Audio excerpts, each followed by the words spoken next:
لأنه أي أثر الصلاة على النبي، أي أثر حب النبي، أي أثرها؟ أثرها جلاء القلب، يصفو القلب، يصفو. تعرف يصفو؟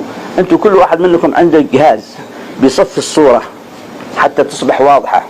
وفي شباب يختار أجهزة معينة لأن فيها نقاء للتصوير أفضل من غيرها.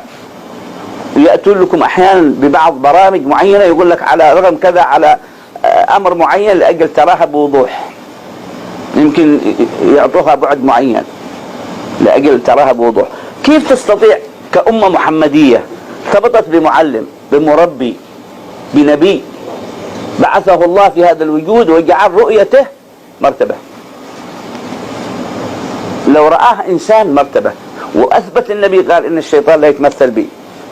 الشيطان شغال عنده مسرح مثل، حتى في النوم يتمثل لك الشيطان بأكثر من صورة. قال لك إلا شرف الرسالة المحمدية في محمد ما يقدر إبليس في عالم النوم يتمثل بالنبي. إذن أنت على شركة صح، ماركة مسجلة.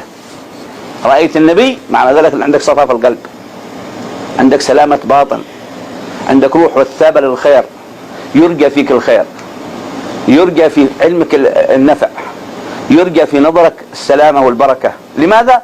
لأنك تكثر من الصلاة على هذا الحبيب، ولأنه انكشف لك عالم السر. هو عالم السر، عالم الباطل الذي عليه الأصل.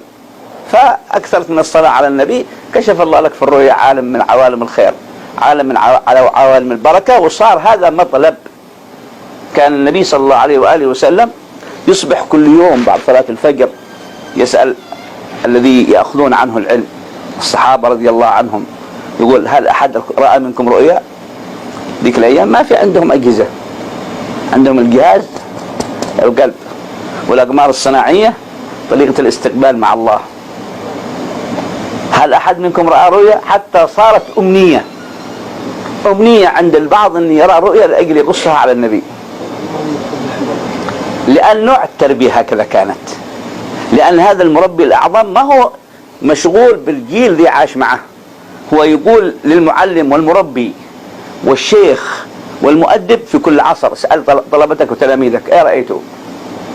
لأنك بتعرف من هنا سلامة الباطن، وبتعرف سر الصلة، وبتعرف سر العلاقة، وبتعرف العاطفة أين متوجهة.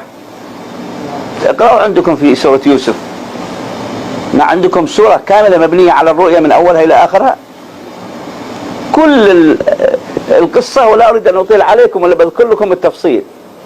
اقرأ هذا، انظر كيف الرؤية وموقعها في حياة الإنسان، وأن كلما صفى خاطرك كلما انفتحت لك العلاقة بالأقمار المعنوية وصلح القلب، والقلب هو المستقبل. إن في الجسد مضغة إذا صلحت صلح الجسد كله، ألا وهي القلب.